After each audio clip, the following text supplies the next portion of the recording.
Greetings, geeks. Welcome to episode 372 of Geeks in Space. I am Rob Commander Taco Malda, and with me today I have three glorious geeks. Gentlemen, introduce yourselves.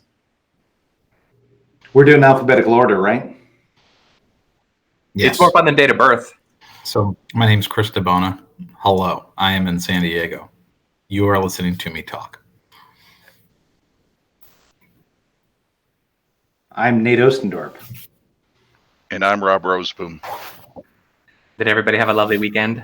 Dropped off my firstborn at college. It's all right. So I'm officially old. Oh. Empty nester. Wow. Very exciting. Not quite empty nester. I still got one left, but yeah. I have, mine has got D&D in his 12th birthday in the next day or so. So I'm feeling old too. What is his character? He is a paladin. Okay. Which is not the appropriate character for my son. It's called role playing. He doesn't have to be a gallant knight to come on. play one. It's true. Maybe he wants to just check it out for a while, see what it's like. So this is what good is like. That's right. They have to follow the rules all the time and make sure other people follow them. Yeah, I don't like it. Hey Nate, Sony bought Insomniac. Oh, really? Wow. A Spider-Man game was that good, huh? It was so good they bought the company. Yeah. It's now their Bungie. Now we're just gonna have Spider-Man games forever. Could be worse.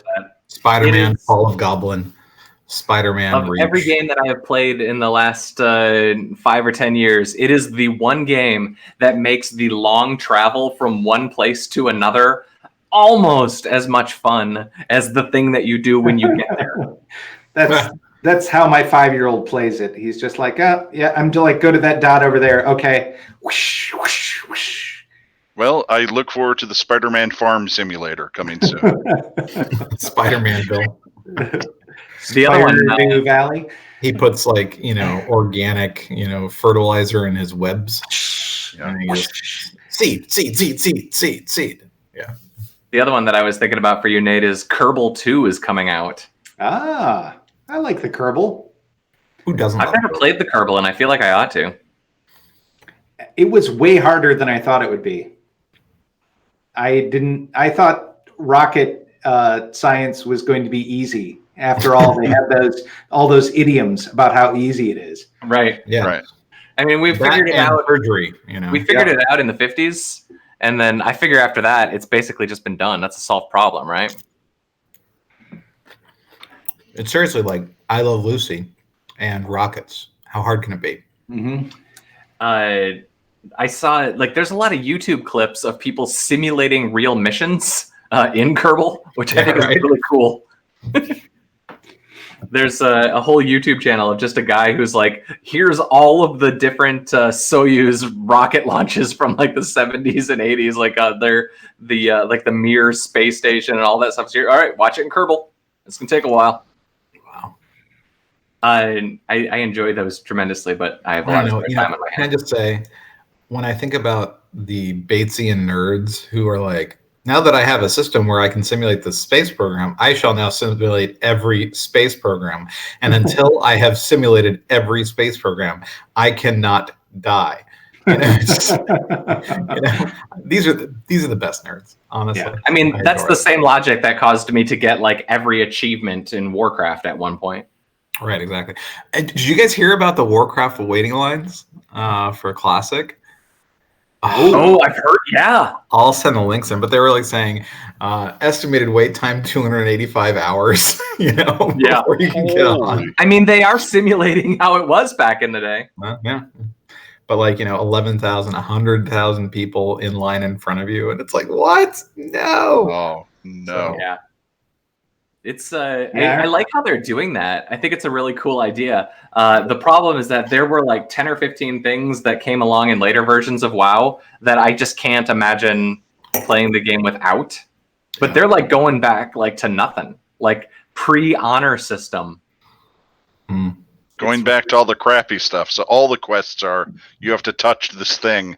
Yeah. That's surrounded by 1,000 people. Give me 13 dwarf pelts. Okay. Now do that 180. My favorite line about that was, I think it was when Bones started playing, and Bones had like a starter troll or something, and he was like, level 5, and he logged in and he said something to Potter, something to the effect of, Potter says, "What are you doing?" And he says, "I'm just, I guess, getting like 9 bones, like alligator bones for a guy, but you're like level 60 now, so you're probably doing something way more impressive." Potter's like, "No." I'm just getting like 7 helmets for a different guy. Why do you think I came all this way? I'm going to this dungeon for my 5% chance of dropping the shoulders that complete my my armor outfit. I want my dolly to be pretty. Yeah. So Hong Kong and Twitter are having fun. Boy, I haven't followed it.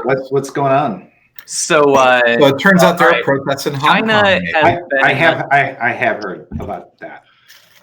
So basically, China has been intentionally running a disinformation campaign where they are framing the Hong Kong protesters in all sorts of negative lights, ranging from paid stool pigeons for the United States government to general violence.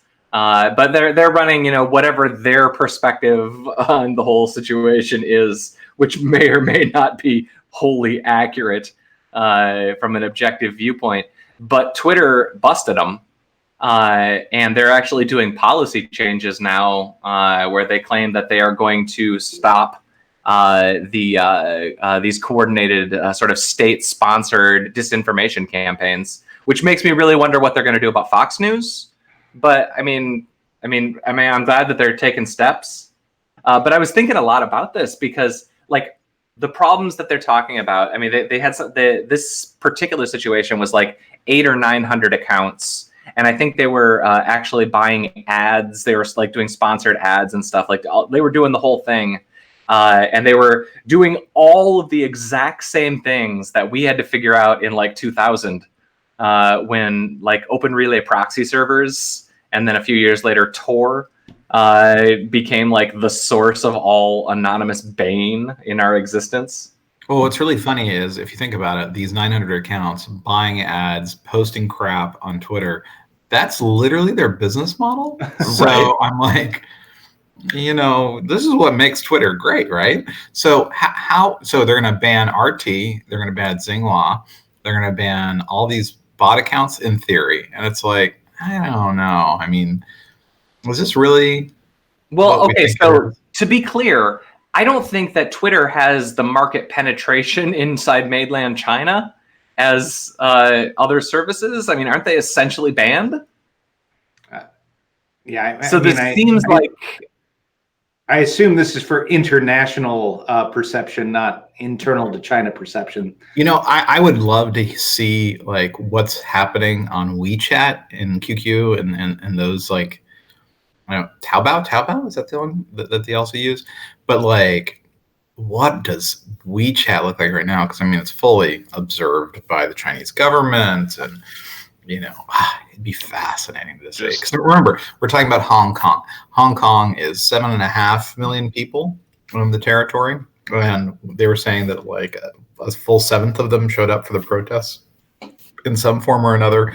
And it's like, they're like, oh, the special economic zone, it's really important. And it's like, yeah, but were the people who take part in commerce in the protests? Like, I'm wondering how much the mainland Chinese government cares for these folks. And I don't know about Nate, but I've been to Shenzhen a million times, and I would often go through Hong Kong to get there. But they've just rebuilt the Shenzhen airport, and it's kind of amazing. It's huge, right? And so, are they just going to move the shipping zone and the cargo ports just into the mainland and say, "Well, Hong Kong, see how you do"? I really wonder what they're going to do here. So. It is they've got Trump's support either way. He's told them, that they should really take care of that. Was that his wording? It was pretty terrible. I'm sorry, I don't listen to state actors on Twitter, so I wouldn't know what Donald Trump said. Fair enough. There's something about that eloquent. in between bowel movements on the can, our president said, it's like, there's good people on both sides. Yada yada yada. Right. So Virgin Media stores your passwords in plain text. Oh. And there was a Twitter thread about this, which is pretty great. Somebody needed their password reset, and they went through the hoops that are required. And they literally mailed them their plain text password back to them in an envelope via UK Post, which is their argument was that it's secure because it's illegal to open someone else's mail. That was like their actual tweet. Yeah, well, I mean, so yeah, there are certain healthcare providers in the United States where when you need to reset your password on them, they send you the temporary password via a letter. And they're like, okay, then we know it's you. I know that firsthand. You would not believe how screwed up the marketplace is for buying.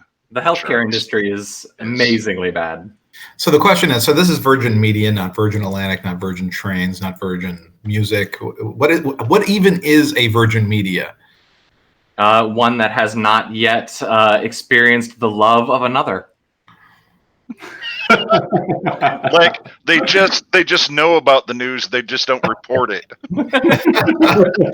It's a state actor. No, all right. Like if you want a question answered, you can ask them, but don't expect them to write a story about it. That sort of thing. The time-honored question. It's like normal media, except for they've made a purity pledge. Right. In high school. They have the WWJD bracelet on. After our merger and acquisition night, I'm going to get down on one knee. Yeah. What would Richard Branson do? That's a question that I ask myself on an almost daily basis. I feel bad about that one because Nate has heard me say this before, but Slashdot stored passwords in plain text for like the first couple of years because I didn't know any better.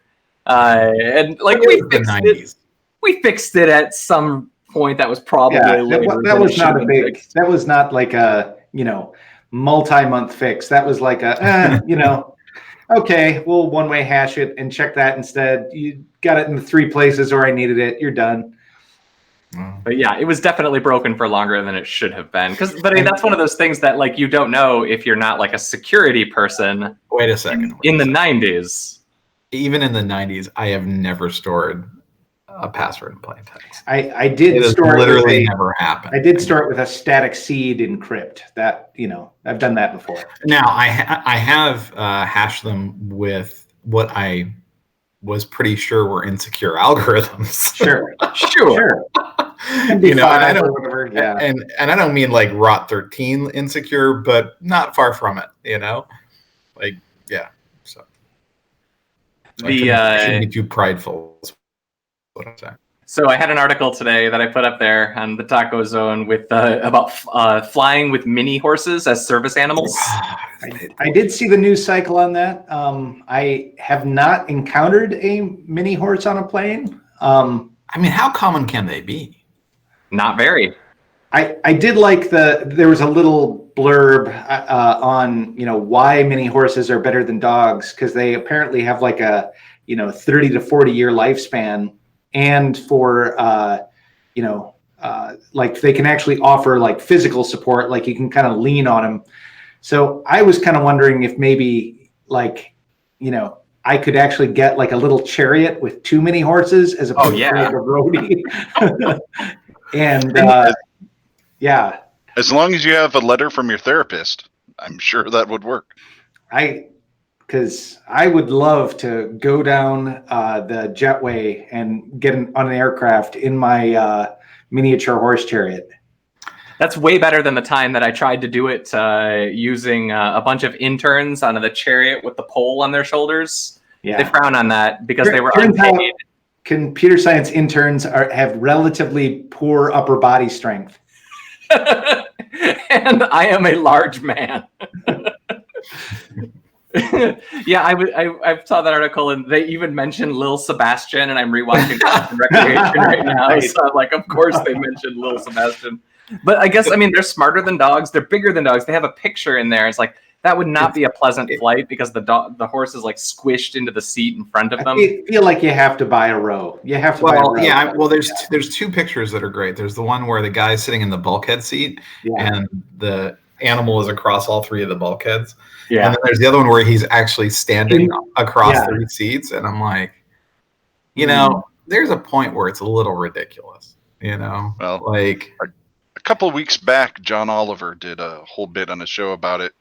About what it takes to actually get an animal licensed for therapy like that, and he famously licensed. He had a therapy camel that he brought out that was licensed by the state of California, so legally you could take the camel onto a plane. I have no idea what they would do with it there. Since, so what you're saying is that the licensing requirements are slack. Yes. Yeah. So this actually really bugs me. I have a friend. He's got a pretty terrible and uncurable case of epilepsy. It's very hard on him, and he has a service dog, and it's an epilepsy service dog, right? And the dog's got a phone. I mean, it's a kind of a great thing, you know, and it allows him to basically have a semblance of a normal life.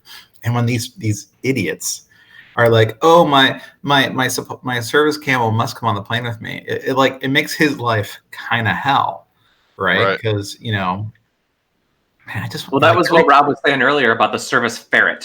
Yeah, I mean, really? Come on. I mean, you're going to ruin it for everybody? But ferrets are the worst. They're actually illegal in California, which I'm so fine with. They're basically weasels, and not cool weasels like otters. They're just awful, and they smell so bad. But to be fair, there's a lot of things that are illegal in California, like being Republican.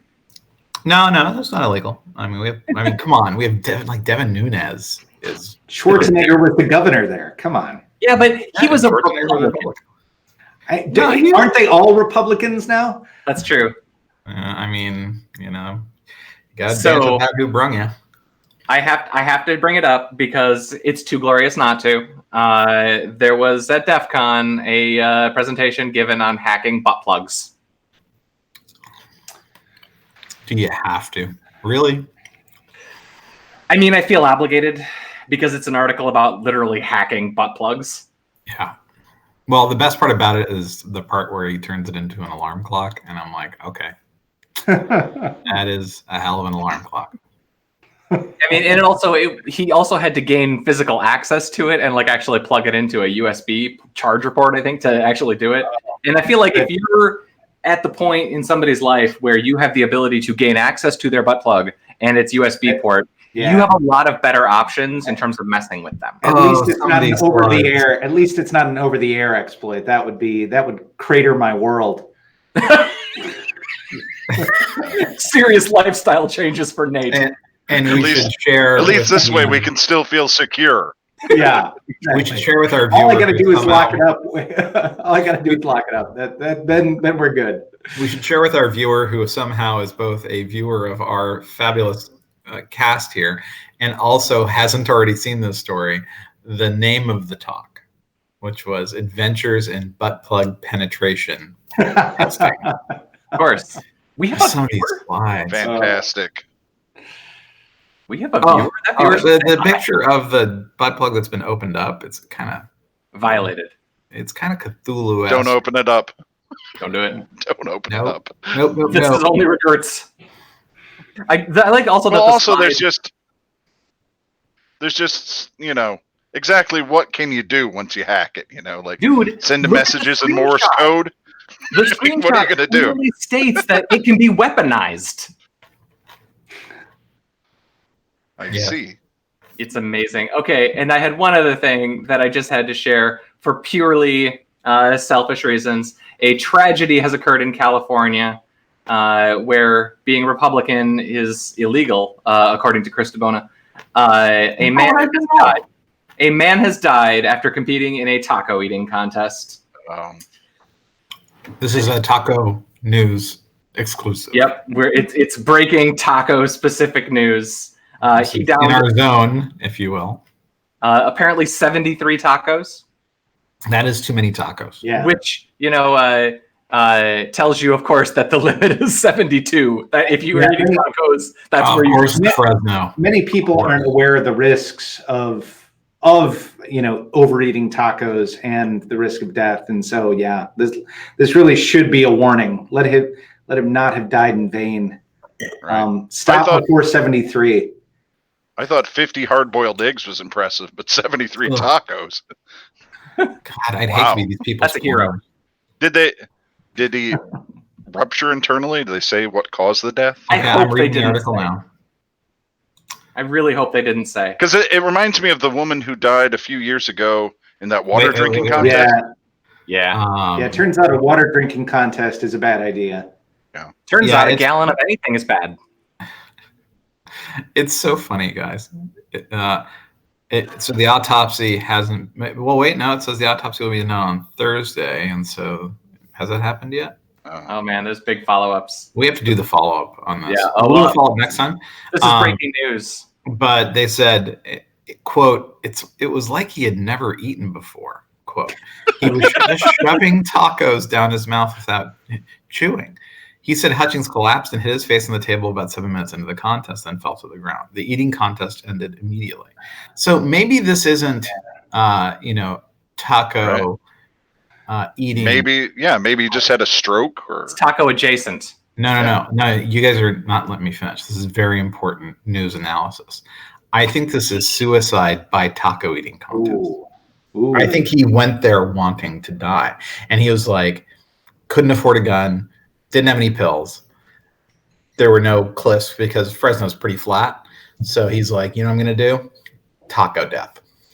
Yep. He probably lived his whole life with a taco allergy and just jammed 73 of them into him. Yeah. Like you and I see carne asada and think that's wonderful. And carnitas, oh my goodness, for him. And be like, it was his blessed release from this mortal coil. I would like a fourth taco, but that's really too much for me. Not this guy, 73. Yeah. It's like that was just enough cilantro that it went past the soap taste to the death. Wouldn't that be terrible if that's how he went? Like he went tasting the cilantro soap allergy. It's like, I said cilantro. I hate it. Because that cilantro allergy He's thing. An anti-cilantro activist. Okay, folks. Does anybody else have anything fun before we go about our exciting days? So I did want to mention. So, admittedly, I've read a lot of terrible old science fiction.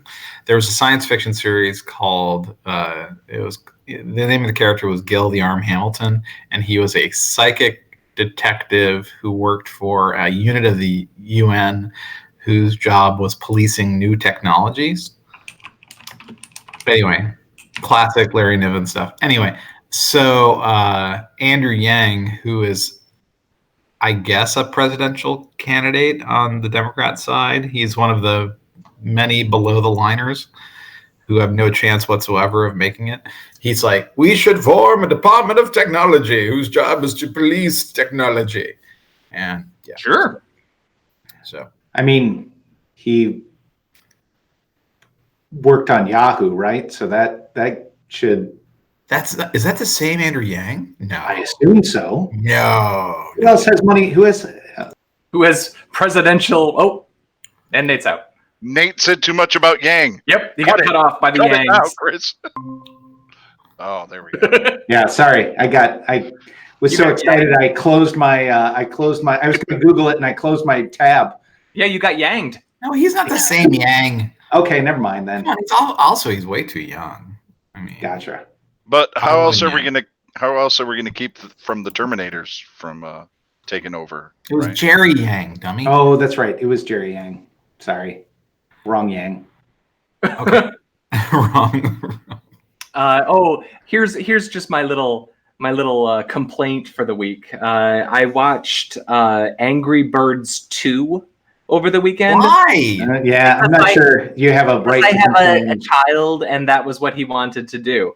But I gotta tell you, the short in front of it is really, really, really good. And it's called Hair Love. It's not even like fancy. It's like a 2D hand-drawn, sort of super stylized short. Really well done. It's a daddy-daughter story, essentially. but I realized Toy Story 4 didn't have a short, and Sony Pictures had a good short ahead of their movie. I feel like there's something to say about that. Sony's outshorting Disney. Didn't have a short. Toy Story 4 did not have a short, which made me very sad because that's the first movie since the first. You show up late, dude. I am Mr. Yeah, you're right. I Googled it. No, there was no short ahead of Toy Story 4, and it made me really sad because that's always been like, usually, even if the story isn't that great, the technical demo part of it is often really, really cool. Yeah. But basically, since Jerry's Game ahead of Toy Story 2, they've had a short. And like probably 10 or 12 of those shorts are really, really good. But anyway, Hair Love is also really, really good. And it came from, one of the bottom feeder studios. So I guess there's a new king in town. Well, I mean, I know everyone's like Pixar, but I mean, have they really been at the top of their game since? I mean, Toy Story 3 was their last. Well, I don't know. Coco was real good. I mean, I thought Up was good, but after that, it seems like all the talent went over to Disney Animation. I mean, that's there's probably, I don't know. You can make your case either way. Well, so let me ask you a different question. What did you think of Toy Story 4? The weakest of the Toy Story franchise. Wow. Okay. But also Toy Story 3 is, in the top 3 maybe for all Pixar movies for me. Like it's right up there, with WALL-E and Up. As just being like, holy crap. And Cars 2. Oof. Don't start me on Cars 2. Right up there with Cars 2. All right, folks. God, Cars 2 was so bad. It sucked the good out of like the adjacent Pixar movies. That was actually the movie that was almost shipping when I went to Pixar. And like when I was there, like all these people, like all the promotional materials are out, like the big posters and all the concept art and everything. And they're looking at that, and I'm just like, I hope this is good. I can't wait. And even then, I could tell there were people there that were just like, yeah, us too. Well, here's the thing. If you talk to Pixar people, they'll tell you. They're like, yeah, we know how people feel about Cars, but those damn things made all the money in the United States. For sure. You sell so and many. At the same time, Ratatouille made like no money in the United States comparatively, but overseas, it's like apparently every like citizen of France is required to watch it once a year. Gentlemen, all right. Thank you for hanging out. Sure. I'm gonna put up the slide if you guys want to say your goodbyes. Goodbyes. See ya. Thanks for listening to episode 372 of Geeks in Space. I am Rob Commander Taco Malta. Click the various buttons that you are under obligation to click. Thank you to my guests. And now I click the button that says goodbye. Goodbye.